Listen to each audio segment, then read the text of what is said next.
যিনি সাহিত্যিক আমাদের মধ্যে উপস্থিত হয়েছেন সম্মানিয়া অর্পিতা কামিল্লা। শুভ দুপুরের শুভেচ্ছা জানাই সবাইকে।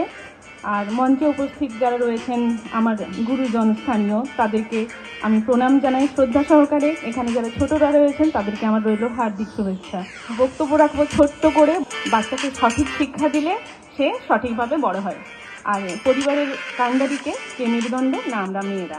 পুরুষরা আমাদের যদি সাথে থাকে সঠিক মানুষ, তাহলে আমরা মেয়েরা অনেক এগিয়ে যেতে পারি। যে সাহিত্য কিভাবে শুরু হলো একটা শব্দ দিয়ে, তাই তো? ছোট ছোট কিছু সেল দিয়ে যেমন একটা পুরো বডি তৈরি হয়, তারপর সেটার মধ্যে একটা সোল আসে বা স্পিরিট আসে। তারপর আমি একটু স্পিরিচুয়াল, আমি আধ্যাত্মিক জগতের মানুষ, প্রতিদিন মেডিটেশন করি, সেই হিসাবেই বলছি।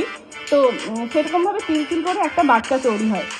তো আমরা মায়েরা তাদেরকে শিক্ষা দিই।